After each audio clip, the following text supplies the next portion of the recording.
ونستعينه ونستغفره ونستهديه ونعوذ بالله من شرور أنفسنا وسيئات أعمالنا من يهده الله فلا مضل له ومن يضلل فلا هادي له أشهد أن لا إله إلا الله وحده لا شريك له وأن محمدا عبده ورسوله اللهم صل وسلم على محمد وعلى آل محمد كما صليت على إبراهيم وعلى آل إبراهيم إنك حميد مجيد. Hadirin sekalian, di kesempatan yang mulia ini saya akan sampaikan hadis yang mulia, hadis yang dikeluarkan oleh Imam Ahmad di dalam musnadnya, oleh Imam At-Tirmidzi di dalam sunannya, dan juga di dalam beberapa kutubul ahadis dari 7 sahabat. Di antaranya adalah Ka'ab ibnu Malik al-Ansari, kemudian Asim ibnu Adi radhiyallahu anhu, Abu Hurairah radhiyallahu anhu, Usamah bin Zaid radhiyallahu anhu, Abdullah ibnu Umar radhiyallahu anhu, Jabir bin Abdullah radhiyallahu anhu, Abu Sa'id al-Khudri radhiyallahu anhu, dan Abdullah ibnu Abbas.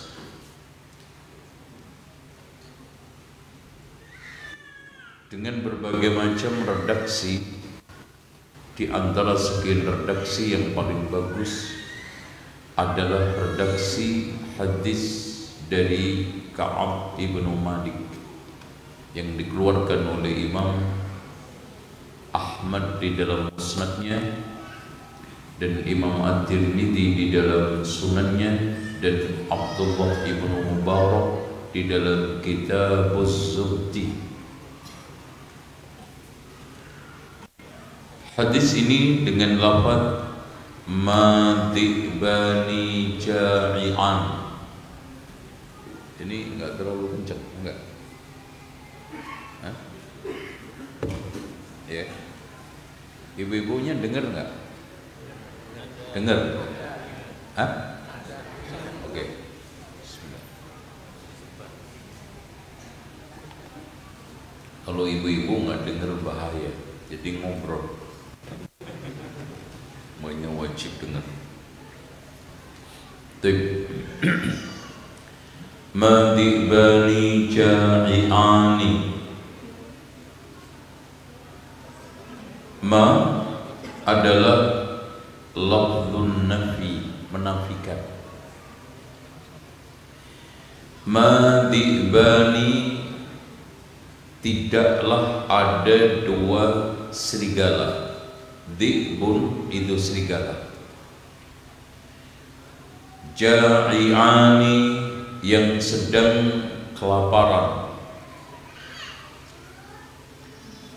Ursila fi ghanamin, dilepas ke dalam satu kambing.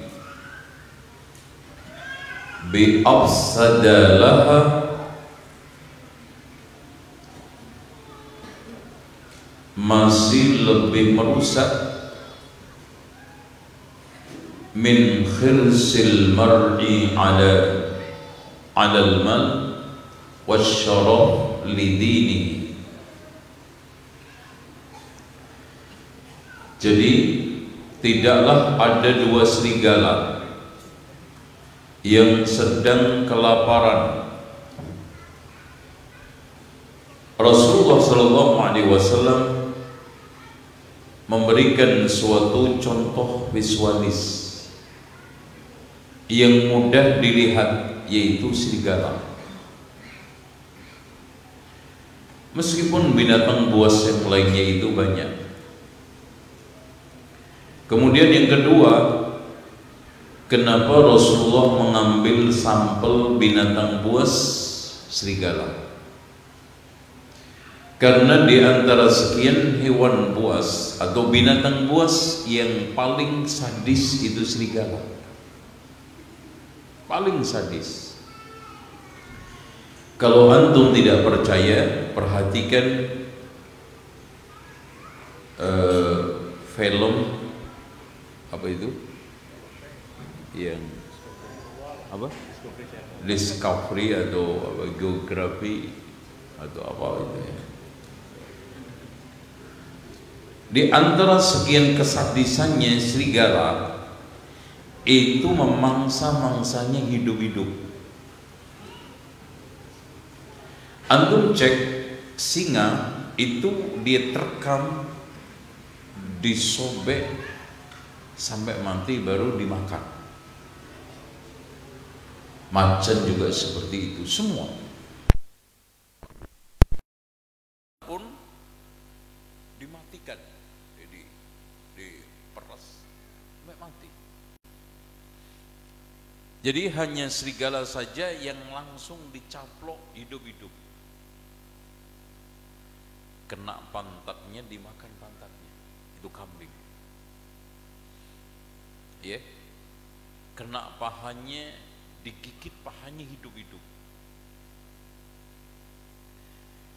Bayangkan bila dua serigala kelaparan dilepas ke dalam satu kambing. Ya. Di dalam lafaz lain disebutkan ma'dibani dhariyani.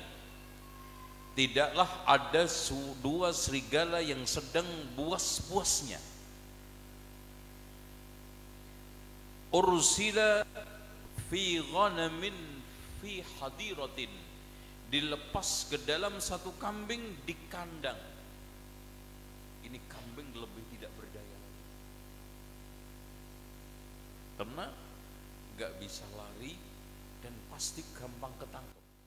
Ya kalau di tanah lapang kan bisa lari sono sini. Ini di sini kandang. Ya. Itu ternyata masih lebih sadis orang yang gila harta, ambisi kedudukan, mengorbankan agamanya. Baik. Paham maknanya? Jadi min hirsil mar'i 'alal mal. Hirsun ay tama'un syadid. Toma' yang sangat. Nanti kita akan jelaskan. Jadi tama'un syadidun 'alal mal. Asy-syaraf talabur riasah, mencari ketenaran. Lidini. Jadi di sini ada taqdim wa ta'khir bi afsadalaha lidinihi min khirsil mar'i 'alal mal wasyaraf lidinihi. Lebih merusak untuk agama seseorang, yaitu orang yang ambisi kedudukan dan gila harta. Makanya saya terjemahkan bebas. Tidaklah ada dua serigala yang sedang kelaparan dilepas ke dalam satu kambing, dalam lafaz di kandangnya. Mudah ketangkep nggak kalau di kandang? Masih lebih merusak, sadis orang yang gila harta, ambisi kedudukan, mengorbankan agamanya. Dan sekarang banyak. Oke. Hadirin sekalian, hadis ini dikeluarkan oleh Abdullah ibnu Mubarak. Hampir semua sanadnya dari Abdullah ibnu Mubarak. Seorang ulama tabi'in dari Khurasan, ya, dari Khurasan.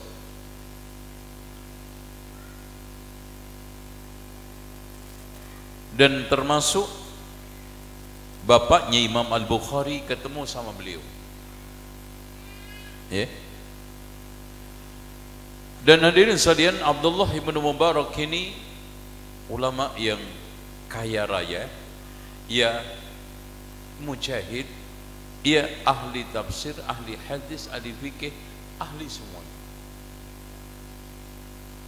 Bahkan jihadnya tidak pernah berhenti. Bahkan beliau setahun jihad, setahun haji.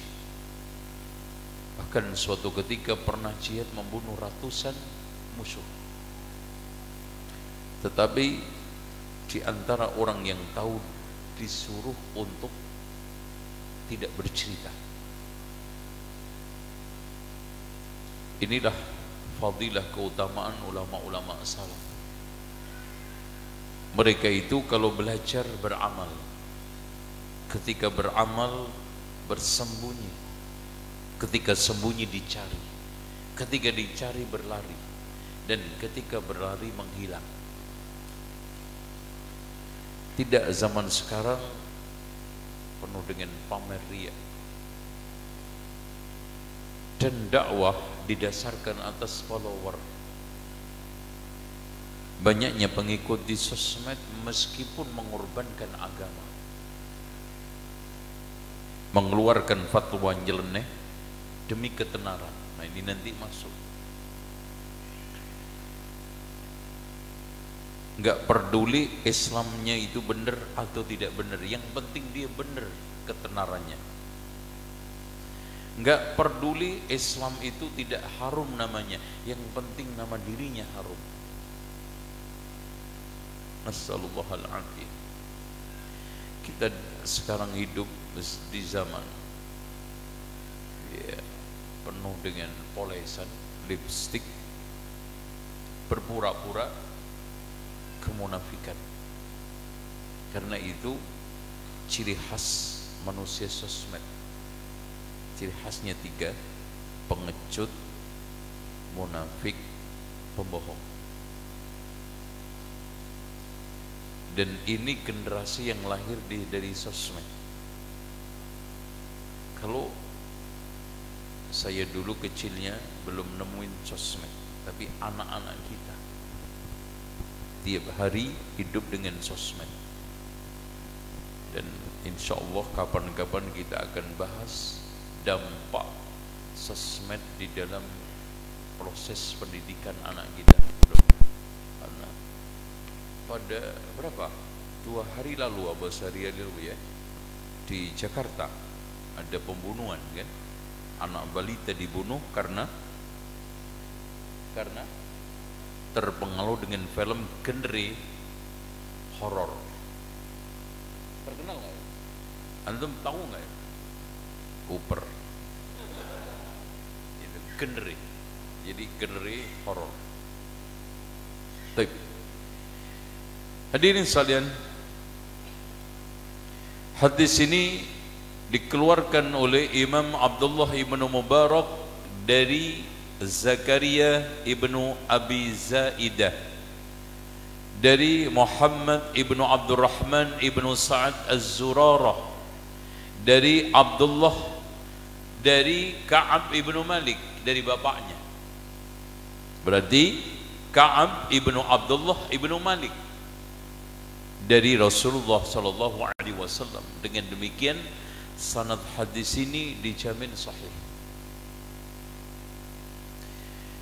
Oleh karena itu Imam Ahmad ketika ditanya tentang Abdullah ibnu Ka'ab, khuluwul hadis, hadisnya sangat manis, ya.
وإيمان بكل همزة لغزة الذي شرعها.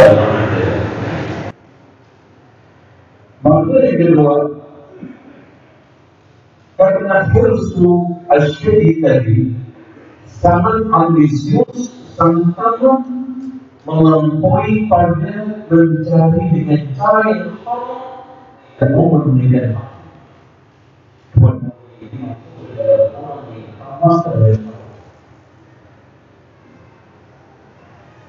jadi misalnya mencintai harta apalagi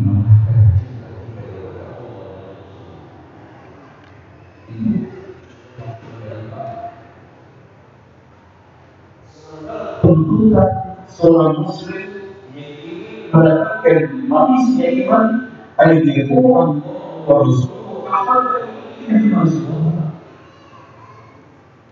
ini ternyata misalnya harta diunggulkan mengalahkan mengorbankan agamanya yang lebih baik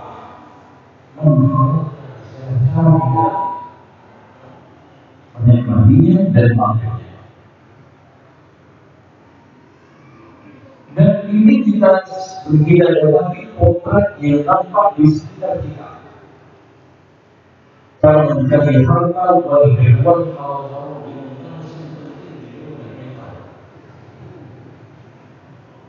misalnya walaupun itu hanya sekedar kurang, sekarang minta orang di dalam mencari harta. Haram itu orang tidak mencegah.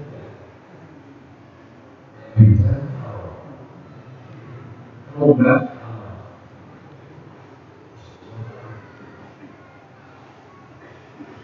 sehingga ibadah mati tidak saling kata saling bisa saling gosok.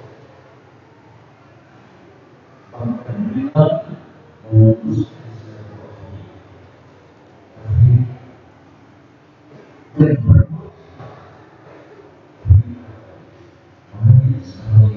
orang berkenal karena oleh selisihkan harta yang bisa membentuk otak ini.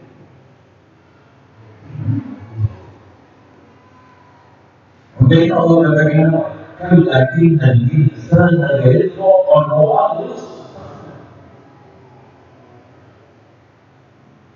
makanya semua sesuatu ini pun bersyukur. Tapi bersyukur afdal meninggal betul. Amarahum bil bukhli fabakhilu wa bi'ani wa khati'u wa bujuri wa khati'u wa sabana mereka mencintai keluarga sampai pada tingkatan menghalalkan sedekah dengan mencari dengan cara dan tidak mau menunaikan syukur. Karena yang menghancurkan umat sebelum kali ini adalah syukur.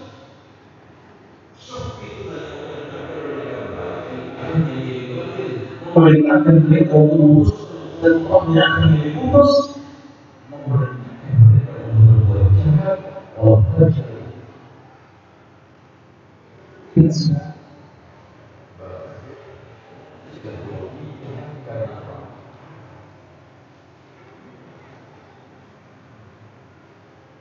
sampai pada kita sulit hidup di Indonesia kalau tidak punya duit.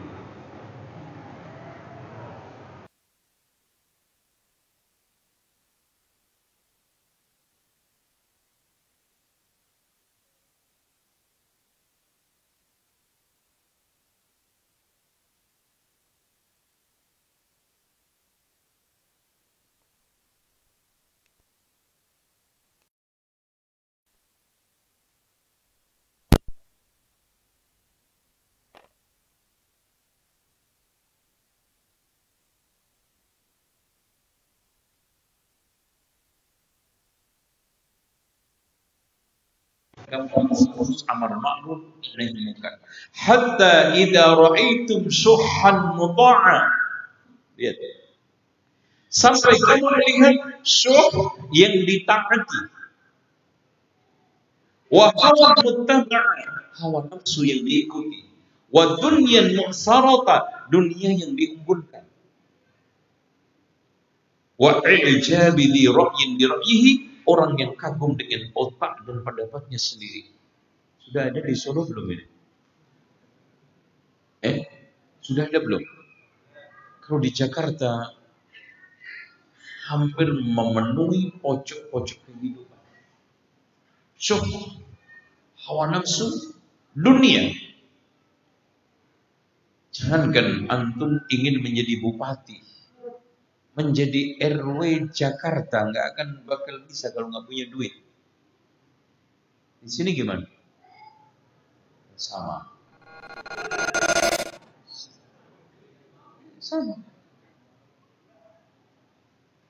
Yeah.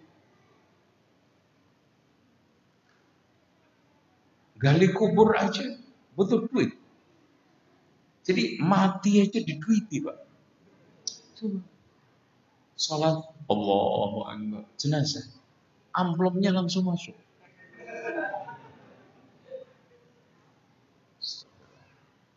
Baik. Dengan demikian kehidupan kita makin hari makin sesak.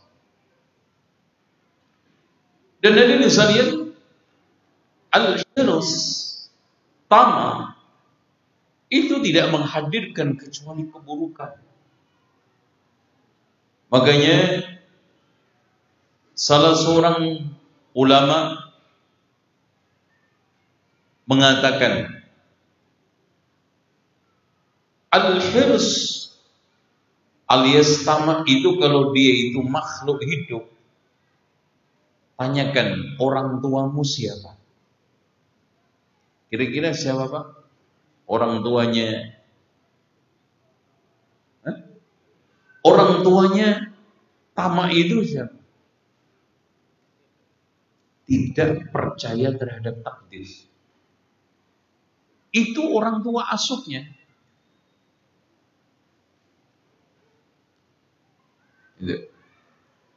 Terus apa yang dicari oleh orang tamak, sifat tamak, mencari kehinaan. Jadi kalau dia ditanya siapa orang tuamu, tidak percaya kepada takdir. Apa yang kamu cari? Kehinaan. Dan tujuanmu apa? Terhalang dari tujuan. Itu tamak. Jadi pada akhirnya tamak itu menghalangi semua yang tidak ingin. Contoh, ada visualis tamak, orang tamak yang real. Dulu ada bagi-bagi BLT. Antum tahu BLT singkatannya? Ini udah adem, apa mas? Sekalian aja di es. Nah, air panas saja, nggak usah teh.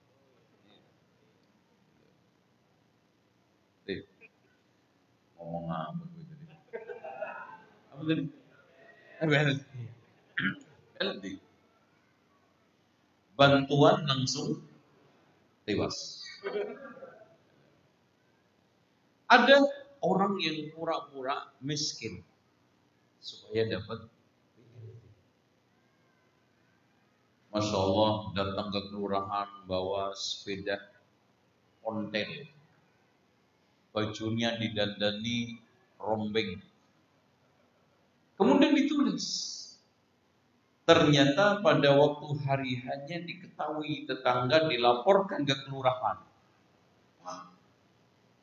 Oh ini dicatat, iya katanya miskin kamu. Oh gimana Pak?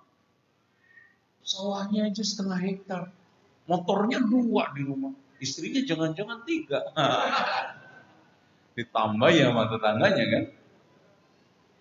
akhirnya terhalang dari yang diinginkan, terhina yang dicari, dan dia tidak percaya kepada takdir, diberikan hukuman oleh Allah. Itu tamak, al-hirs. Dengan demikian hilangkan. Dengan apa? Qanaah. Dan di dalam hadis Rasulullah SAW tadi ditegaskan hirsul mar'i 'alal mal, dengan cara tadi mencintai dengan mabuk kepayang atau mencari dengan cara yang haram dan tidak mau menunaikan haknya. Makanya dari sekalian Yahya bin Mu'adz mengatakan, harta itu seperti kalajengking. Kalau kamu tidak pintar meruqyah, jangan coba-coba pegang. Beliau ditanya, apa ruqyahnya? Ambil dengan cara yang haram, halal, tunaikan haknya. Makanya betul kata Umar bin Abdul Aziz, dunia itu seperti ular, indah untuk dipandang, bahaya untuk dipegang. Mas, antum pernah masuk ke kebun binatang ular nggak? Ular-ularan semua yang menyebabkan virus corona, ya kan? Ini gimana nggak kena virus corona, Pak? Ketek dirika-rika, ulo dibacem, kodok disemur, terus apa? Kampret, codot di apa? Subhanallah. Ya, makanya wa yuhillu lahumut thayyibat wa yuharrimu 'alaihimul khaba'is. Islam itu indah. Ternyata Pak, aslinya virus coronanya kampret itu nggak bisa nular. Karena masuk ke dalam tubuh manusia dengan cara dimakan. Jadi virus-virus corona ini ngumpul jadi satu.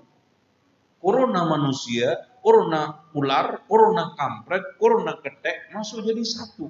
Awalnya ini preman kecil-kecilan, jadi nyatu, jadi geng besar.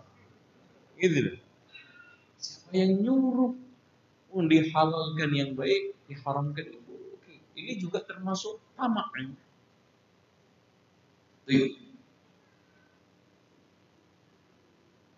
Hadirin sekalian,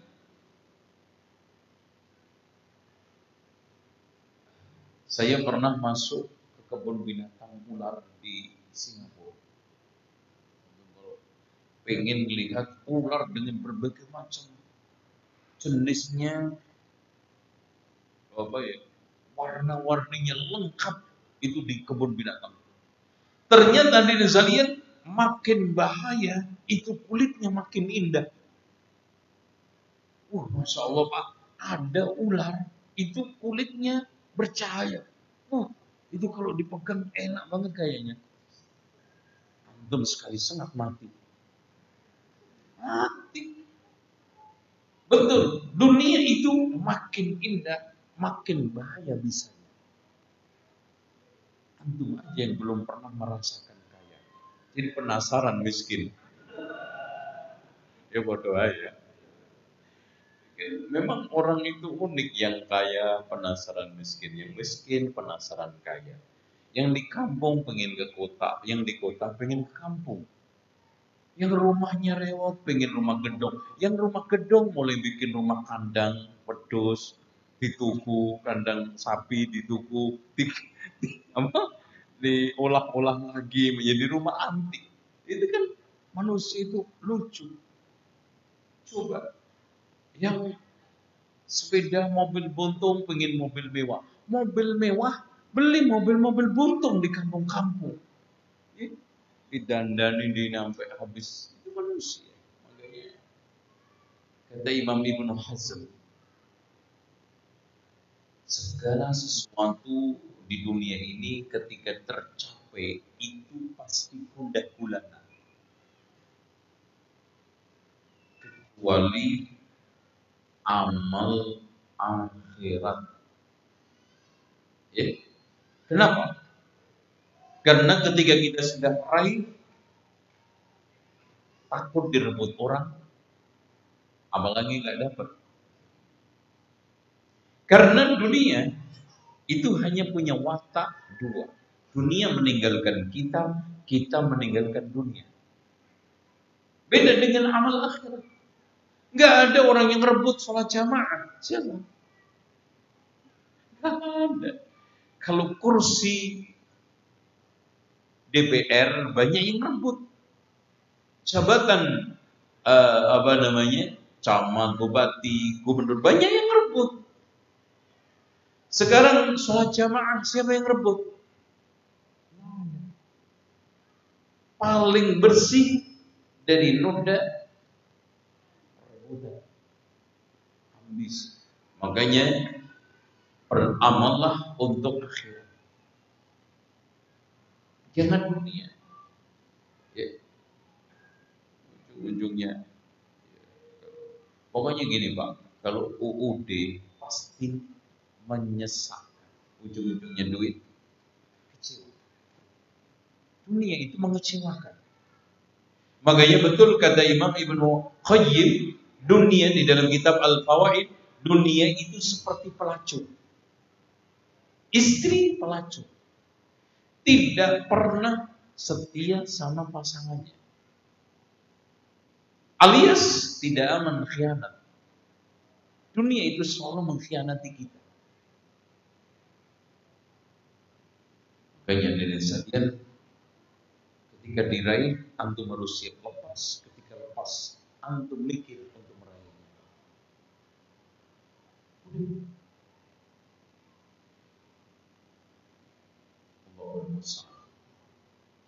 Ya.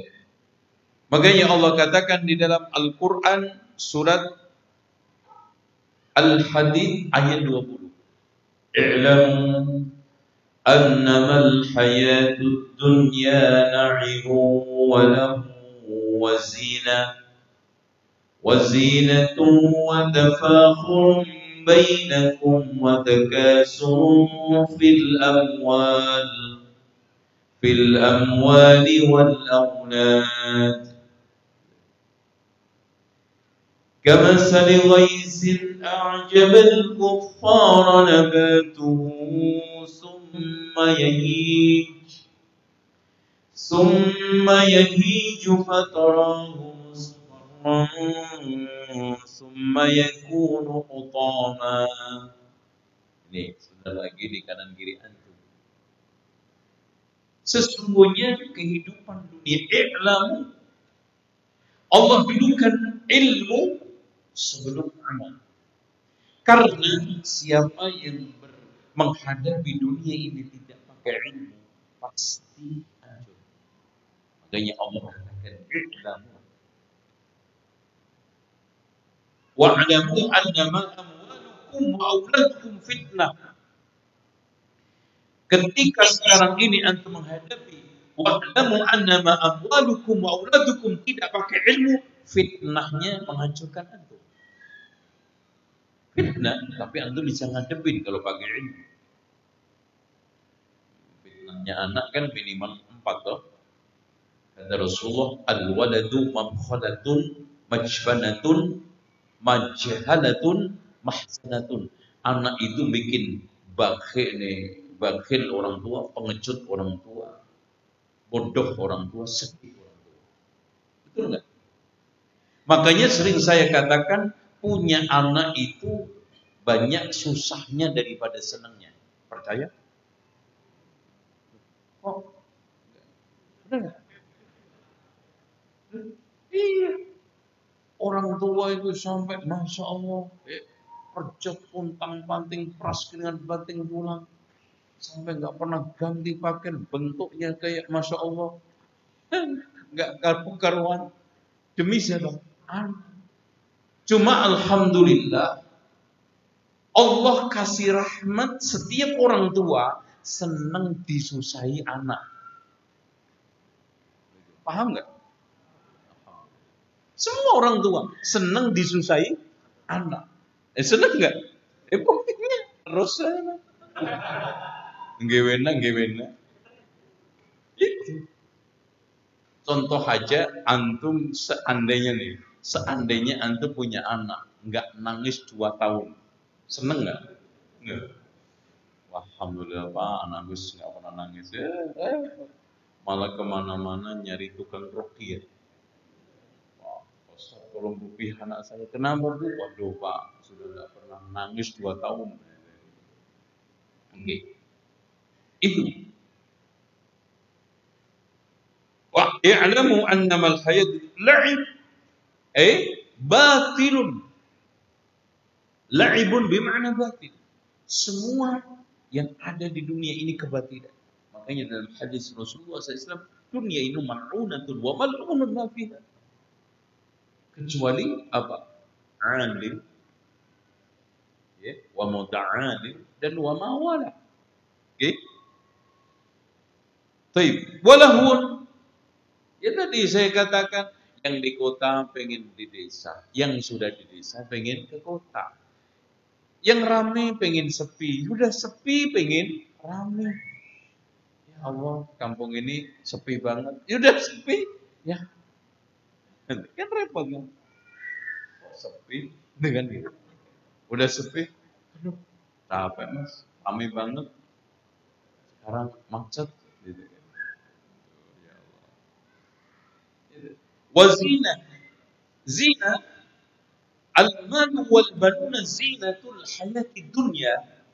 Itu cirinya 4. Tidak mungkin dikatakan perhiasan kalau tidak mewakili 4. Dipamerkan,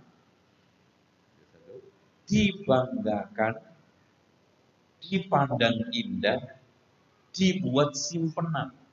Tanya, kalau bojo ini sampean tuku emas kanggo apa? Dipamerno. Bar tuku apa gelang buat apa? Ya, Mbak. Undangan. Dibanggakan. Meskipun nggak pernah lihat antingnya itu ketika pakai anting. Dibanggakan, itu dunia. Dipandang indah. Semua orang ketika pasang perhiasan dipandang indah. Yang terakhir, ya yuk lumayan nanti ben anakku sekolah lagi kuliah kita tambah-tambahan, kan gitu. Lumayan. Dan ini juga begitu, zina wa tafakhurun bainakum, tafakhur. Fakhr. Bagaimana kalimat ini amat nampak sekali di tengah orang awam. Bagaimana cor-coran di dalam masalah motor, cor-coran di dalam mobil, rumah, nampak sekali. Apalagi kumpul dengan baker. Oh, baker. Sunnah. Baker bid'ah. Jadi saya ingin kritik sedikit Pak. Sunnah itu kalimat sakral. Antum jangan main-main. Sekarang kebangetan rumah sunnah. Gimana bedanya? Mas, semua itu harus bisa dilawankan dengan bid'ah. Kalau nggak bisa, jangan diberi. Ya, sekarang kitab sunnah karena ada kitab bid'ah. Oke, ada kitab bid'ah? Ada. Ustaz sunnah karena ada ustaz bid'ah. Ya sekarang sepeda sunnah, gimana sepeda bid'ahnya? Anak nanya mantu. Rumah sunnah, rumah bid'ah gimana? Ini tolong dicamkan, ada 3 perkara yang bertolak belakang yang tidak pernah bisa ketemu, tauhid dengan syirik. Ketika Anda bicara tauhid, lawannya syirik. Sunnah dengan bid'ah. Nah, yang ketiga, taat dengan maksiat. Katanya Ibnu Qayyim di dalam kitab Al-Fawaid, tanda orang bahagia mampu membedakan 3 ini. Oke, gimana? Salat Isya. Belum. Anak tambah dikit ya, biar nggak putus di tengah jalan ya. Oke ya. Boleh? Oke. Enggak enak. Jadi wa takasurun fil amwali wal aulad. Berbanyak-banyakan dalam harta dan anak. Oh, sekampung gini mas, dari ujung ke ujung ini saudara saya semua. Apalagi kalau sudah untuk kepentingan pilih memilih. Oh, ini kan pabrik saya, ini biasa manusia. Nah, ternyata itu semua seperti hujan turun di sawah, kemudian menumbuhkan padi atau macam-macamnya, kemudian menguning, lalu dibabat. Akhirnya, thumma yakunu hutama, akhirnya menjadi bedian. Bedian. Makanya apapun yang direbutkan oleh manusia itu, semua akhirnya adalah bedian. Makanya sering saya katakan, ada gula, ada semut, ada nikmat, ada hasud. Kalau udah pada enak, pada berebut, padahal akhirnya itu tinggal kentut. Termasuk ya pondok, yayasannya semuanya. Makanya antum mendirikan Islamic, niatnya yang benar. Pondok niatnya yang benar. Kalau enggak, kalau sudah pada enak, pada berebut. Makanya Abdurrahman bin Auf mengatakan apa? Kami diuji dengan kemiskinan masih bisa kuat. Tapi ketika diuji dengan kemewahan, banyak yang tidak siap. Oke. Wa fil akhirati. Nah, Allah pasangkan. Wa fil akhirati 'adzabun syadid wa maghfiratun minallahi wa ridwan. Ketika antum hadapi dunia itu dengan ilmu, akan menjadi wa maghfirah minallah wa ridwan. Tapi kalau antum hadapi dengan kejahilan dan hawa nafsu, maka akan menjadi apa? Wa fil akhirati 'adzabun syadid. Ya. Akhirnya wa mal hayatud dunya illa mata'ul ghurur. Makanya Rasulullah SAW katakan, fawallahi lal fakhru akhsha 'alaikum. Demi Allah, bukan kemiskinan yang aku takutkan atas kalian, walakin akhsha 'alaikum an tubsata 'alaikum dunya. Tapi yang saya takutkan atas kalian adalah dibukakan dunia. Rasulullah tidak pernah menakutkan umatnya miskin. Ini dicatat. Sehingga sekarang ada gulingan.